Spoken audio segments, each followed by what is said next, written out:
I still remember the sound of the gavel, one sharp crack. That was the moment my family split into fractions. My father walked out of the courtroom with my brother. My mother clutched my sister's small hand and disappeared into the crowd. And me? I was the leftover, the child no one claimed. The state took me in, dressed me in second-hand clothes, taught me to eat fast before the food ran out. Nights were the hardest, lying awake in a bed that smelled like strangers, staring at a ceiling that belonged to no one. I used to ask myself, why didn't either of them fight for me? But the answer came years later, loud and undeniable. They didn't see value in me, not then.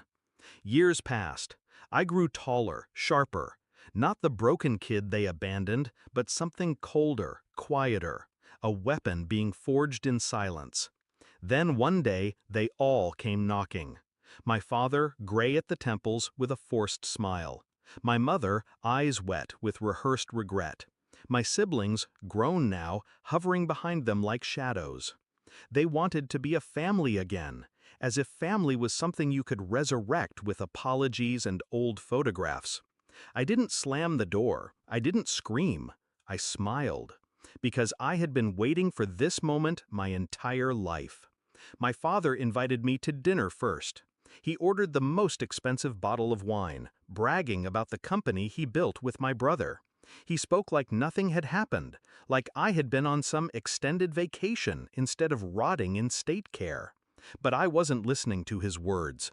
I was studying him, his weaknesses, the tremor in his left hand when he reached for the glass, the way he checked his phone between sentences, desperate for validation. A week later, I visited his office.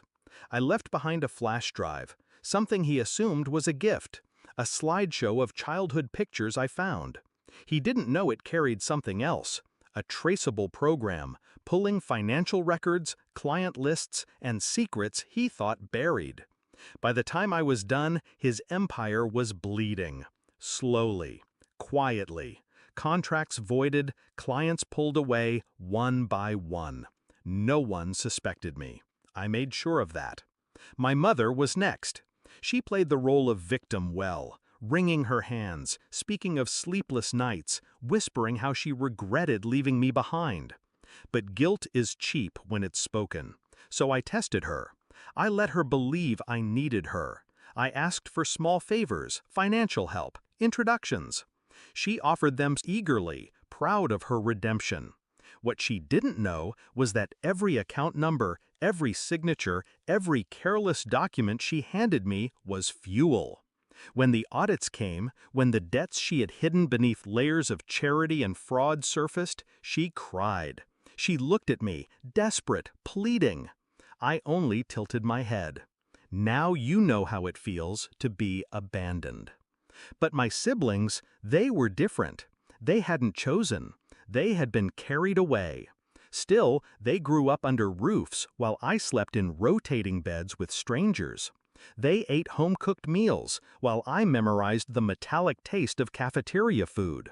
When they came to me, it wasn't with arrogance. It was curiosity. A brother and sister wanting to know the ghost of the sibling they lost. And so I gave them a choice. Stay in my life, stripped of illusions, or walk away before I destroyed the image they had of our parents. They chose to stay. The climax came on a rain-soaked night, years in the making. I invited them all to my home, neutral ground. The table was set, wine poured, silence heavy. My father sat stiff, jaw tight.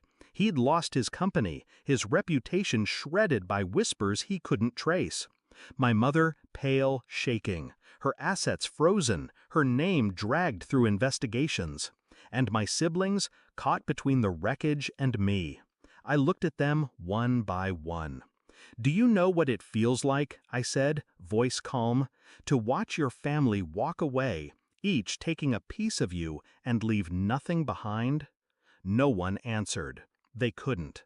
I leaned back, savoring their silence. You wanted me back.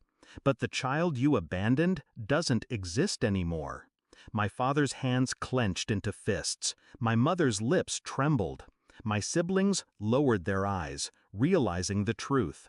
This wasn't a reunion. It was a reckoning. When they left that night, none of them spoke. The storm outside swallowed their footsteps. I stood alone in the quiet house, the weight of years finally lifting. Revenge hadn't healed me, but it had balanced the scales. I wasn't the broken child they had discarded. I was the judge, the executioner, and the survivor. And as I closed the door behind me, one truth burned steady in my chest. They taught me abandonment. I taught them consequence.